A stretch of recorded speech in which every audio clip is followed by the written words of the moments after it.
Fabuladores, confabuladores, digníssimos beletristas, sejam muito bem-vindas, sejam muito bem-vindos ao Prelo de número 93. Esse Prelo é a continuação do episódio anterior. Ao mesmo tempo, ele pode servir como um episódio independente. Então, eu recomendo que você assista, ou escute, esse episódio e depois volte lá atrás e assista e escute. Perdão, o de número 92. A gente está conversando sobre os ritmos próprios na criação. E no episódio de hoje eu gostaria de falar sobre a reunião da minha experiência autoral, desses últimos 20 anos escrevendo livros, com duas pesquisas, uma de ordem, uma no campo da psicologia, outra no campo da filosofia, da história do pensamento. Essa psicologia que a gente vai estudar são pesquisas recentes dentro da área de psicologia positiva. O que é a psicologia positiva? É uma área relativamente recente, anglo-saxônica, norte-americana, e cuja missão principal é compreender e estimular fatores que permitem que indivíduos, comunidades, sociedades, vamos dizer, floresçam. Esse tipo de psicologia positiva, ele se contrapõe a um outro estilo que é a da psicopatologia, ou seja, é a psicologia que tenta estudar disfunções, perturbações, neuroses, psicoses, perversões e assim por diante, como tem sido a regra, o padrão, desde o século XIX, desde Charcot, desde Freud. A psicologia positiva, ao contrário, ela se concentra naquilo que produz e estimula emoções positivas, ou tenta analisar o efeito dessas emoções positivas em diferentes atividades, no trabalho, no lazer, na criação, na produção artística, no cuidado com os filhos e assim por diante. E essa psicologia positiva nos interessa porque uma parte dela se debruça muito especificamente sobre a atividade criativa. Eu acho que existem críticas a se fazer à psicologia positiva. Tem um livro muito interessante que eu recomendo para quem quer se aprofundar nessa área. Ele se chama Rapicracia. Eu vou deixar todas as referências na descrição desse episódio. E eu vou falar disso mais tarde, porque eu acho que isso, vamos dizer, costura com alguns temas que eu vou abordar mais adiante. Queria pedir desculpas mais uma vez pelo atraso da publicação desse prelo. Ele era para ter saído na semana passada, acabou saindo nessa semana, inclusive por conta de questões que eu vou discutir hoje. Então, eu posso até ilustrar essas questões que eu vou discutir hoje com base nesse atraso da publicação do prelo. No episódio passado, eu apresentei para você um cronograma de atividades com os quais eu vou começar os trabalhos em 2024.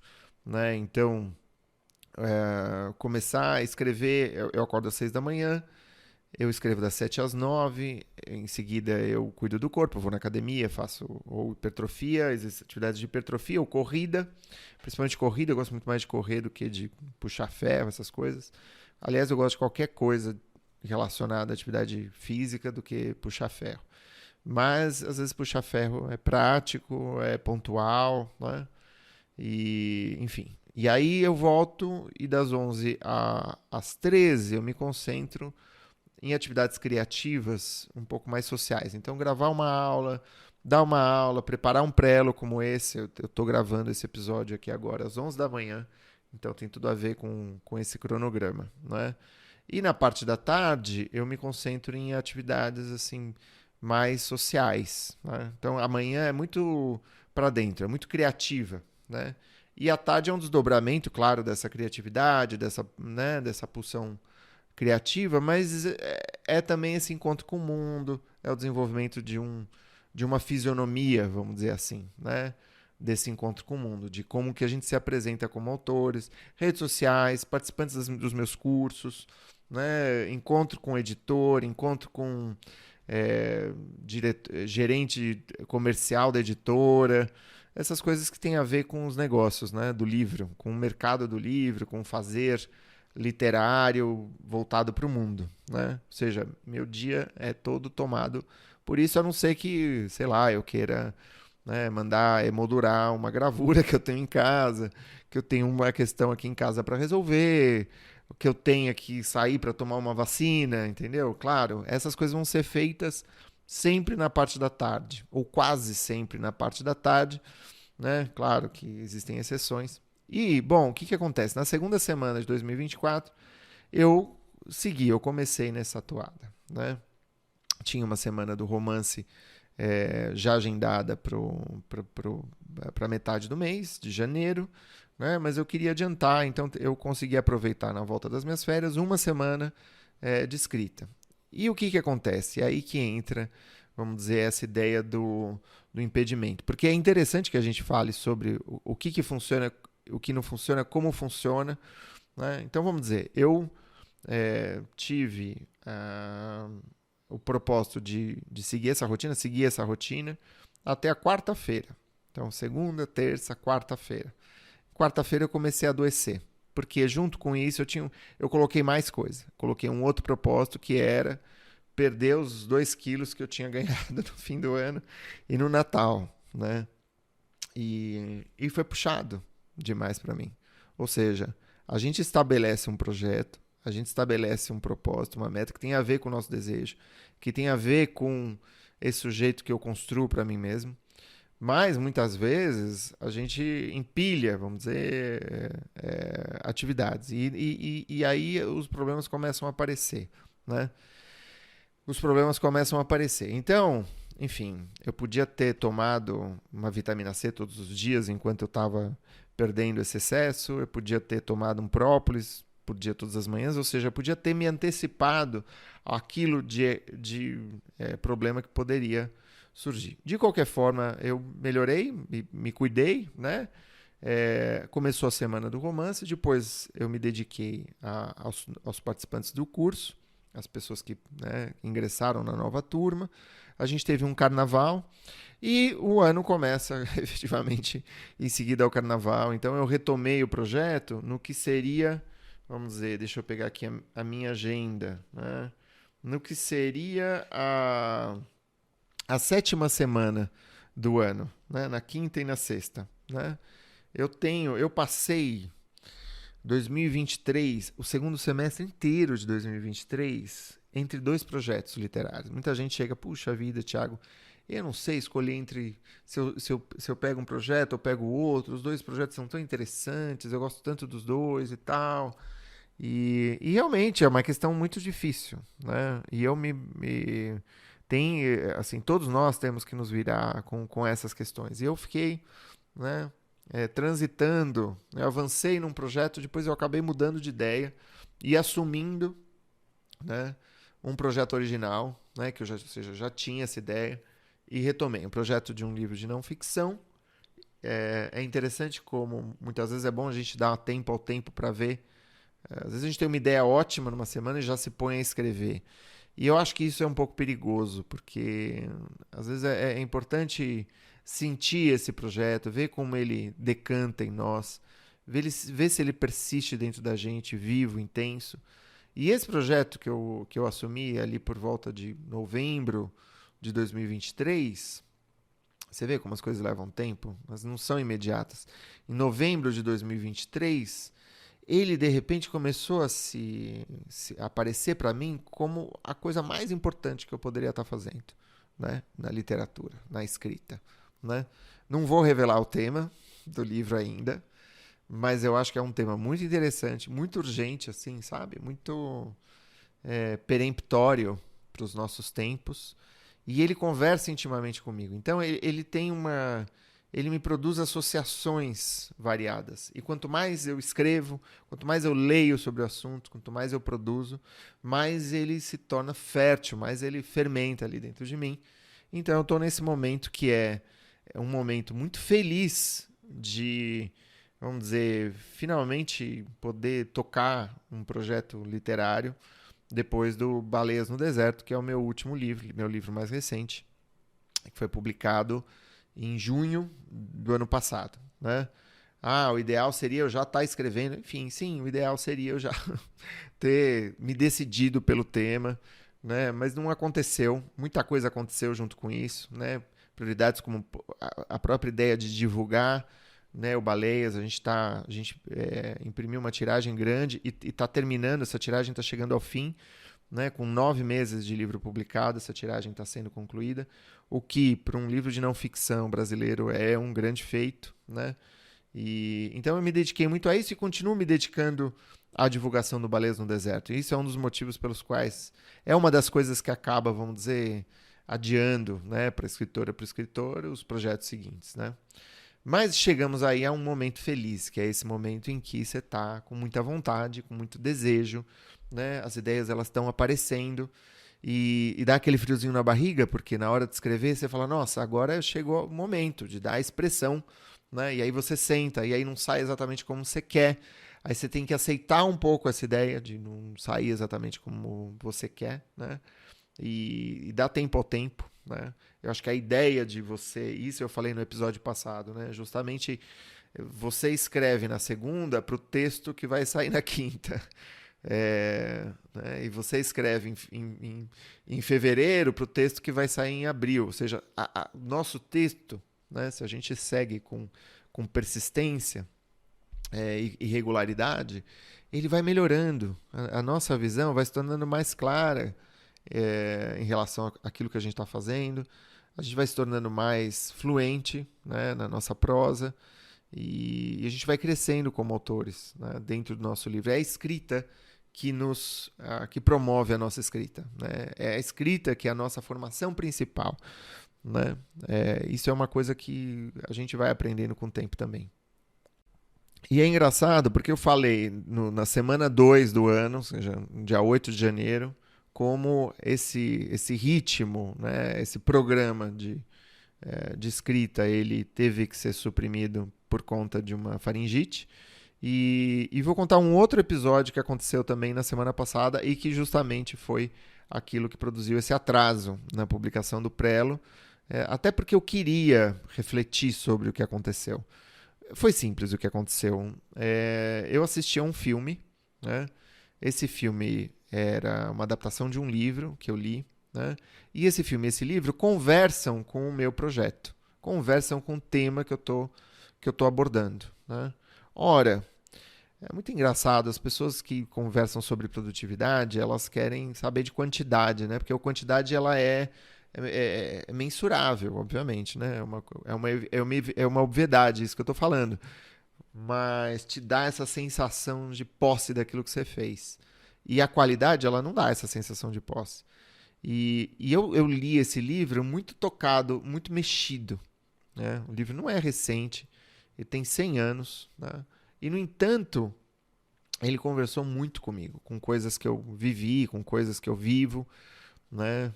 Diretamente, e com o tema do meu próprio livro. Ter assistido esse filme, que é a adaptação do livro, me deixou inquieto, né? Eu supostamente deveria dormir umas 10, 10 e meia, porque a gente acorda às 6 horas da manhã. E eu não pude, não consegui, né? E eu fiquei com esse livro na cabeça. Eu deitei e fiquei com esse livro na cabeça. Eu tive uma insônia. E olha que interessante, porque a insônia, né, aparentemente algo contraprodutivo, ela estava tentando trabalhar internamente, elaborar questões que o meu livro elabora. Ela lançou luz para coisas que eu não tinha observado antes, né? E que vão contribuir para a produção do livro. Ou seja, no dia seguinte de manhã, eu me sentei para escrever, mas eu estava todo bagunçado, né? Internamente estava cansado, né? Os meus horários, né, se atrapalharam, não consegui cumpri-los. Mas, em algum momento, caiu a ficha de que eu tinha que respeitar esse movimento interno, porque era justamente uma espécie de prontidão do meu aparelho psíquico para o meu projeto que tinha produzido a minha insônia. Ou seja, o meu aparelho psíquico estava trabalhando de uma forma mais eficiente do que a minha vontade consciente. E isso é uma coisa tão interessante na criação, né? Como muitas vezes você, nossa, o teu editor fala, olha, escreve sobre isso porque isso vai vender muito. Ou um amigo fala, nossa, escreve sobre aquilo porque você já escreveu sobre isso antes e teve uma recepção fantástica, né?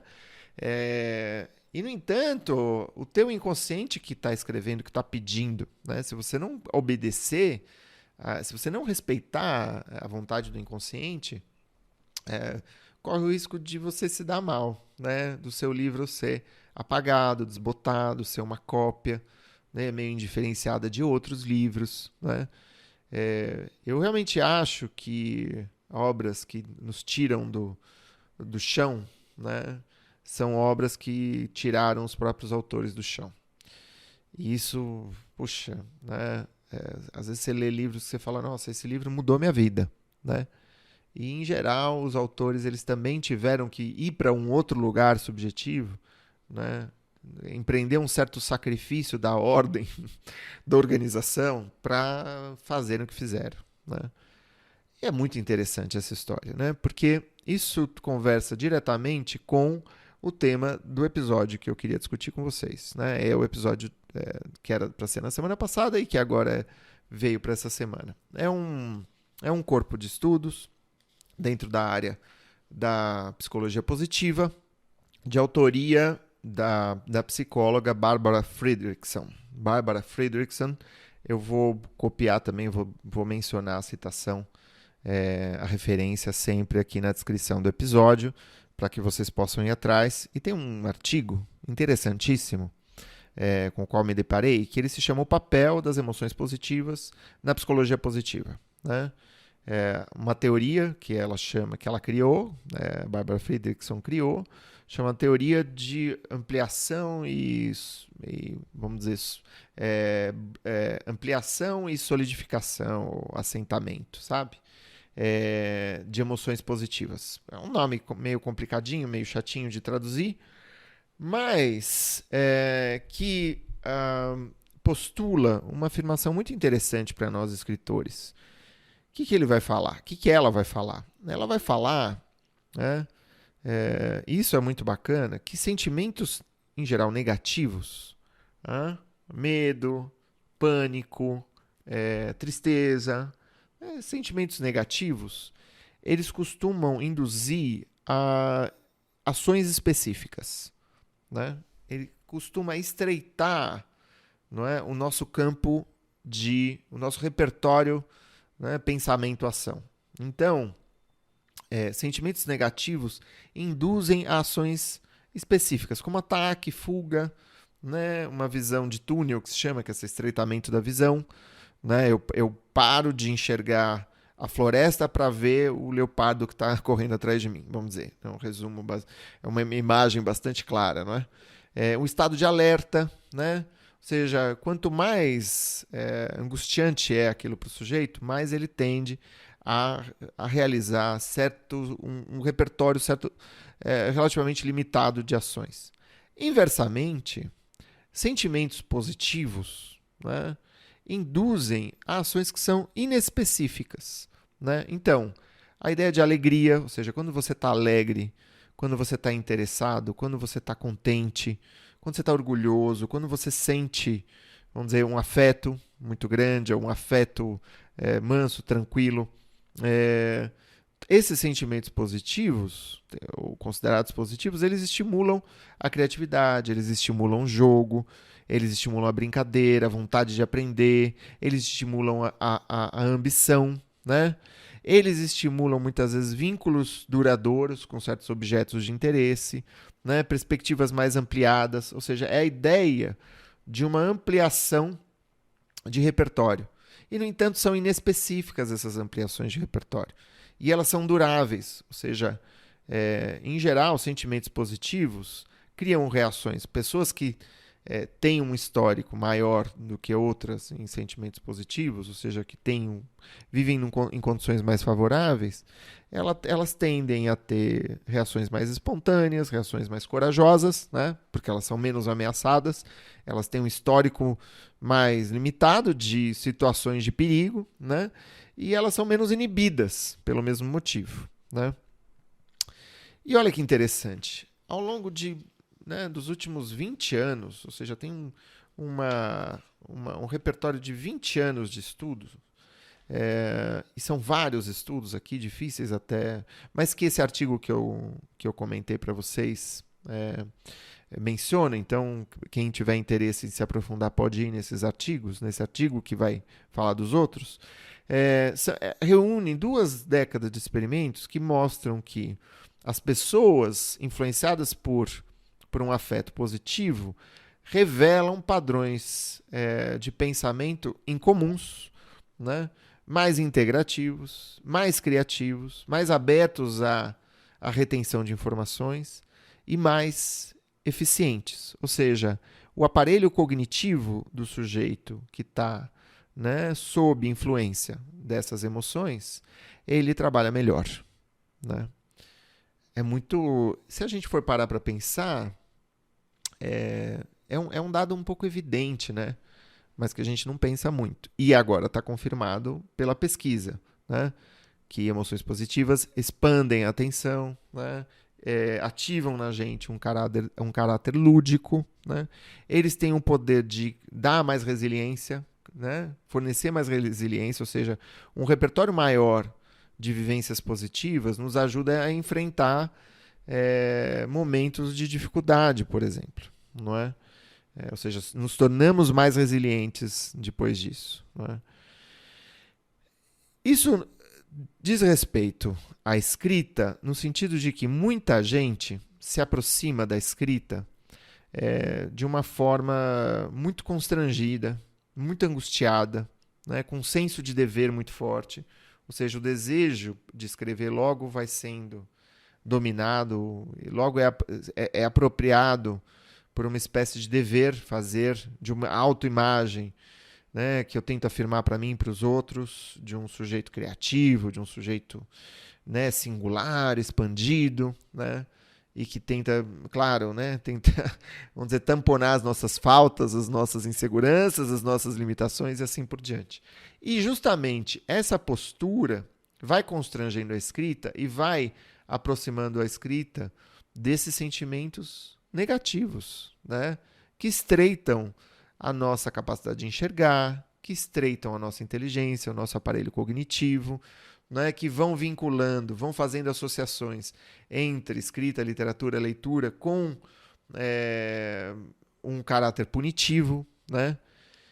E inversamente, como é importante que a gente, de algum modo, possa se sentir satisfeito na hora de escrever, né? Como associar a escrita com um aspecto, né, mais excitante, mais estimulante, mais erótico, mais lúdico, né, podem te deixar mais aberto para ter ideias, mais criativo, né, podem te ajudar a enxergar possibilidades no teu livro que não estão dadas de início, né? É importante a gente não se ater só àquilo que as nossas ideias do começo da jornada, né? A jornada vai te dar muitas ideias, né? Então, é muito curioso porque isso de alguma forma parece contradizer a ideia de que os escritores, de que aquela coisa do Rubem Alves, né? Aquele livro Concha Feliz Não Faz Pérola, né? Já ouviram falar desse tipo? Concha Feliz Não Faz Pérola. Qual que é a ideia? De que a criação ela nasce da infelicidade, né? Ele nasce da tristeza, nasce da miséria, né? E é muito interessante porque tem outras pesquisas que podem contradizer isso, se a gente for parar para pensar, né? E eu já mencionei essa pesquisa da Cecília, de que escritores, no fim de suas vidas, né, ceifadas por um suicídio, eram muito produtivos, né? Foram muito produtivos dentro dessa angústia, dentro dessa miséria, como uma tentativa, às vezes até meio desesperada, de se agarrar à vida, né? Estamos aqui com a pergunta, nossa, mas o que é mais criativo, a alegria ou a tristeza, né? E aí, eu acho que a gente acaba concluindo dessa história. Claro, esses psicólogos não concluem isso, tá? Eu vou concluir como psicólogo e como escritor que eu sou. Que vamos dizer, os sentimentos eles não são assim tão discrimináveis, né? Ah, sentimentos positivos, sentimentos negativos. Isso eu acho que talvez derive de uma concepção um tanto quase mecanicista da psicologia, né? Aquele sentimento angustiado, né, suscitado pela leitura e pelo filme que eu assisti na véspera, né, da retomada do meu projeto e do ano, né, era um sentimento misto, era híbrido, né? Ou seja, ao mesmo tempo, o tema abordado no filme livro era um tema que me produzia uma certa angústia, mas ao mesmo tempo era um tema que eu sentia que guardava muitas possibilidades, ou seja, que me estimulava uma curiosidade imensa. E eu tinha vontade de saber mais, investigar mais, entrar dentro daquela história, entrar dentro das experiências que aquilo suscita. Aí você vai falar, não, Thiago, isso é uma opção meio masoquista da sua parte? Não, eu não acho que seja masoquista. Porque, por exemplo, hoje, né, passados alguns dias daquela insônia, eu pude ter a oportunidade de trabalhar essa emoção negativa até ele se tornar, vamos dizer, um afeto elaborado, né, internamente. E elaborar esse afeto provoca uma sensação de tranquilidade, de apaziguamento, de paz, né?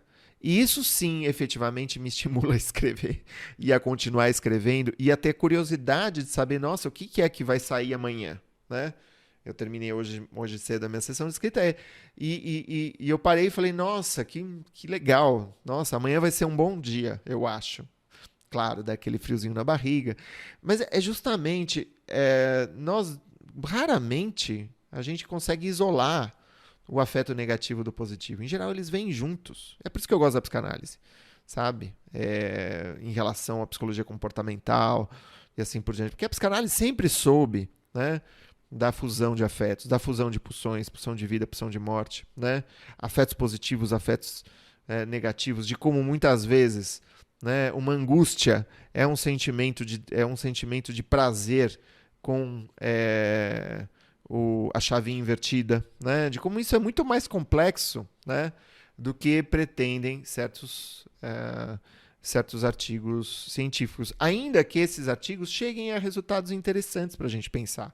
Porque, de fato, né, se a gente pode associar, né, a escrita com elementos positivos, com um ritmo mais proveitoso para a gente, né, que respeite a nossa singularidade, a gente vai ter mais chance de lograr, de terminar o nosso romance, de escrever o nosso romance e assim por diante, né?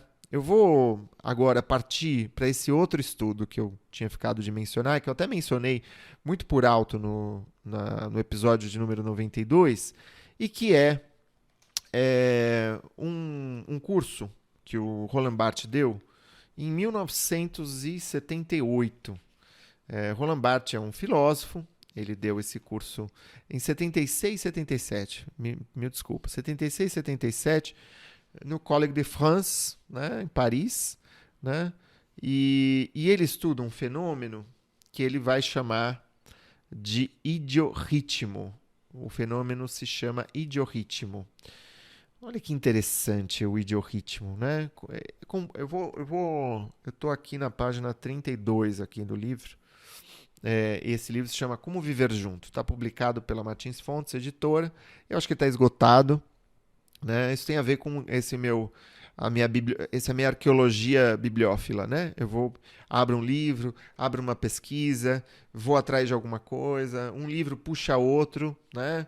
Tem uma nota de rodapé que eu falo, nossa, que interessante, uma história que está referida nessa nota de rodapé. E é isso que eu mais gosto de fazer e faz parte da minha escrita também. Mas ele vai dizer, né? Composta de ídios próprio e de ritmo, né? Ritmo, a palavra que pertence ao vocabulário religioso remete a toda a comunidade em que o ritmo pessoal de cada um encontraria seu lugar. A idiorritmia designa o modo de vida de certos monges do Monte Athos, que vivem sós, mas dependem de um mosteiro, Ao mesmo tempo autônomos e membros de uma comunidade, solitários e integrados, os monges idiorrítmicos pertencem a uma organização situada a meio caminho entre o eremitismo, né, dos primeiros cristãos e o cenobitismo institucionalizado. O que é esse cenobitismo institucionalizado? Agora sou eu falando. É esse tipo de monastério em que todo mundo acorda no mesmo horário, que todo mundo toma café da manhã no mesmo horário, que todo mundo medita no mesmo horário, todo mundo vai cuidar do jardim no mesmo horário. Ou seja, essa ideia de uniformidade comunitária, né? Isso foi o cenobitismo, que foi, vamos dizer, uma tendência, né, nas instituições religiosas a partir de um certo momento, né? Mas, até por uma questão de dificuldade financeira, esse complexo de monastérios, né, nessa península na Grécia, do Monte Athos, né, isso até hoje, hein? O Monte Athos ele fica numa península autônoma, é quase um governo próprio dentro da Grécia, né, de ordem religiosa, na qual só podem entrar homens, né?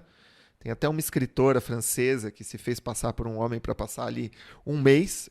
O nome do livro não foi traduzido em português. Se chama O Meu Mês Entre os Homens. Parece um livro divertidíssimo. Eu não tive a oportunidade de ler, mas me parece uma história muito interessante. Mas é isso, é um monte na qual mulheres não entram, né? E que os sujeitos ficam lá nas suas cavernas, nas suas tocas, né? E eles procuram desenvolver um ritmo próprio, né? Mas eles têm o seu momento comunitário, o seu momento social. Isso me seduziu muito, e seduziu também o Roland Barthes, talvez pelo mesmo motivo, porque é uma ideia um pouco idílica, né? E aí ele vai dizer isso mais para frente, aqui na página 14, tem a página 32 em Romanos, depois aí começa de fato a aula, né? Ele vai falar assim: é preciso deixar bem claro que para que haja fantasia, é preciso haver cenário, portanto lugar. Athos, que é um lugar onde ele nunca esteve, proporciona um misto de imagens: Mediterrâneo, terraço, montanha, né? No fundo uma paisagem. O Roland Barthes se enxerga lá, à beira de um terraço, o mar ao longe, o reboco branco, dispondo de 2 quartos para mim e outros tantos para alguns amigos não longe, uma ocasião de sinaxe, né? E uma fantasia muito pura que faz abstração das dificuldades que se erguerão como espectros, né? Esse é um pouco o assunto do curso para ele, né? A idiorritmia é muito interessante para quem escreve, né? Porque mais de uma amiga, de um amigo me disseram: olha, para mim a vida perfeita seria mergulhar na minha escrita, na parte da manhã, que é a minha rotina, justamente, e na parte da tarde, socializar, estar com os outros, né? Dessa forma, eu vou conhecendo o meu próprio ritmo e vou me relacionando com o meu próprio ritmo de fazer, ao invés de obedecer a contingências externas, né? Então, há uma instituição, né? Há uma demanda, né? Há um trabalho específico que me obriga a estar das 9 às 5, né? Em determinado lugar, né? Eu tenho pelo menos um período ali da minha vida que eu estabeleço o meu ritmo, os meus horários, né? As minhas... sabe? E vou criando dentro disso e aprendendo com isso. Eu acho super interessante porque é fazer, como eu disse também no último episódio, fazer da própria vida um laboratório, um campo, como quando os antropólogos falam: eu vou a campo, né? Eu vou a campo, eu vou pesquisar, eu vou estudar uma outra cultura, um outro povo, né? É um pouco ir a campo, mas sem sair do próprio espaço, né? E a campo nesse sentido, explorar as ondas internas, os meandros do nosso ser mais íntimo. E qual que seria a correspondência, né, na nossa vida contemporânea desse estudo da idiorritmia? Uma das questões que eu acho que vale a pena levantar diz respeito à ideia de fazer com, né? Ou fazer ao lado de, né? Alguns de nós, muitos de nós, convivemos com outras pessoas no nosso espaço, né? Temos vidas compartilhadas, temos um companheiro, uma companheira, filhos, né? Cuidamos de alguém, né? Muitas vezes um pai, uma mãe, uma avó.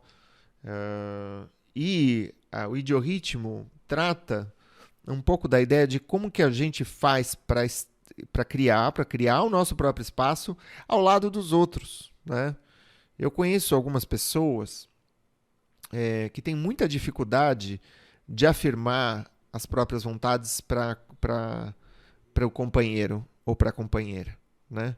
Eles, de alguma forma, vão dando voltas e mais voltas, procurando alternativas, às vezes, as mais custosas, né? Para compensar algo que é muito elementar, que eles não conseguem fazer, que é dialogar com os seus companheiros, né? E afirmando aquilo que precisam fazer e que desejam. Então, eu quero escrever, eu preciso desse espaço para mim, não é? Vamos dizer, esse espaço aqui, sabe, você faz isso, eu faço aquilo. Como que a gente pode criar uma... Isso, gente, é isso. Quando o diálogo dá margem a uma discussão, a briga, é porque a diplomacia não deu certo, né? Ou seja, a agressividade, a discussão, a comunicação violenta, né, no sentido até de ofensa e tal, ele é uma impotência, né, é um sinal de impotência, né? Quando eu consigo dialogar com tranquilidade, isso tem implícito uma ideia de que eu estou confortável com os meus desejos. E eu estou confortável com a legitimidade desses desejos. Ou seja, eu sei que eu mereço fazer aquilo que eu quero fazer, que a vida é uma só e que existe um equilíbrio a ser cumprido, tem alguma regulação aí. Ou seja, eu tenho margem de manobra, sim, né? Essa coisa de pensar, não, olha, não, mas eu tenho isso, tenho aquilo, tenho aquilo. Às vezes é uma estreiteza de visão, também estimulado por afetos negativos recorrentes, não é? Olha como essas duas conversas elas estão alinhadas, né? Então, fazer as coisas com alguém ao lado, né? Isso é um estudo da psicologia também, de como a capacidade de estar sozinho, inclusive, tem gente que tem mais dificuldade de fazer coisas sozinho do que ao lado de alguém. Por isso vai trabalhar numa biblioteca, por isso gosta de um certo ruído. Eu tinha amigas que na adolescência dormiam muito bem numa festa. Por quê? Porque na infância elas estavam acostumadas a cochilar no sofá quando os adultos estavam conversando, bebendo vinho. Aquilo lá era muito acolhedor para elas. Ao passo que se deitar, dormir no silêncio absoluto é mais angustiante, estimulava talvez a insônia e outros afetos negativos. Então, em resumo, a capacidade de estar sozinho, né, a idiorritmia, né, a relação com a capacidade de estar sozinho com os outros, né, e ao lado dos outros, ou introjetar esse outro, né, quando a gente está realmente sozinho. Como colocar os limites nossos, né, e os nossos desejos com tranquilidade, sem confronto e sem sofrimento, né, envolvendo aí uma segurança daquilo que se quer para si, né? Em segundo lugar, escrever envolve o respeito que o outro e que nós mesmos temos pelo que é nosso. Já aconteceu de uma companheira minha não aceitar que eu escrevesse pela manhã, por exemplo, né? Ela guardou um rancor durante um tempão, e aí lá pelas tantas, né, quando as coisas já estavam degringoladas, ela numa sessão, sabe, me chegou e falou, olha, eu nunca aceitei, né, que você escrevesse de manhã, né? E por quê? Aí a gente vai investigar porque uma certa ideia de felicidade dela supunha um companheiro disponível, né? Durante não só apenas parte da manhã, porque parte da manhã eu estava disponível, mas toda a manhã, né? Aí, né, é importante colocar isso no discurso, né? Deixar claro essas fantasias, essas imagens. Muitas vezes é a ideia de felicidade que a gente constrói como casal, inclusive, que nos levam para a infelicidade, né? Ou seja, um jogo dinâmico e nunca definitivo entre o ritmo próprio e o ritmo alheio. Ou seja, de alguma maneira, por que dinâmico e nunca definitivo? Porque, de alguma maneira, essa negociação, sem perder a leveza, ela sempre vai se dar, entendeu? Porque a vida nunca é fixa. Infelizmente, a vida não é fixa, não é? Em segundo lugar, eu acho que não em segundo lugar, mas tratando de um outro tema relacionado ao idiorritmo, o ciclo do dia, né? Ou seja, como que eu produzo ao longo do dia, como que eu me sinto, né? Pensando em como que está o meu estômago, como está o meu intestino, que horas que eu comi, que horas que eu não comi, né? Se o meu estômago está cheio, está vazio, né? O ciclo do dia, o ciclo das estações, né? Os ciclos do corpo. É muito interessante como o inverno ele parece solicitar um certo tipo de escrita, o frio, né? Um clima predominantemente frio. Né? Se a gente vai ver os haikais, né? Que são aqueles poemas japoneses, né? Os poemas japoneses do haikai são organizados pelas estações. Tem os poemas de inverno, os poemas de primavera, os poemas de verão e assim por diante, né? E isso até a ideia dos ciclos de escrita com o ciclo do sono, da digestão, né? Tem um episódio de uma série sobre culinária que aborda uma chefe coreana, sul-coreana, que trabalha, ela é a cozinheira de um mosteiro, e ela fala, olha, certos ingredientes elas atrapalham a meditação, né? São muito estimulantes, né? E aí ela menciona o alho, por exemplo. Eu falei, nossa, o alho, né? Que coisa maluca, não? E como certas coisas que a gente come de fato, né? Podem nos deixar mais perturbados, mais sonolentos e assim por diante, né? Ou às vezes excessivamente estimulados, não é? Acho que tem uma terceira dimensão. A gente está falando de relações, relação com o outro, relação com o ciclo, né? Com o corpo, com a relação com o próprio trabalho. Ou seja, tem vezes que eu estou com tanta vontade de escrever que eu não consigo escrever. Olha que interessante, né? A meu próprio estímulo intelectual acaba me transbordando, né? Transbordando a dimensão simbólica e me exaurindo. Eu saio cansado desse afeto, né? E nesses casos, um cansaço físico, ou seja, eu fazer exercício, atividade física, ajuda. Então, correr, fazer a musculação, né? Isso tudo coloca meus pensamentos nos eixos. E tem outros elementos que são muito influentes, né? Que influenciam demais. Então, por exemplo, o humor que você tem, né? O humor em relação ao momento da semana. Então, muitas vezes a gente está mais disposto no começo da semana do que no fim da semana, né? Então, você começa bem na segunda, vai para terça e chega na quarta-feira, você sente que está correndo uma maratona, né? E aí, nesses casos, o que a gente faz, como que a gente aprende a incorporar, vamos dizer, essa expectativa dentro da nossa atividade, né?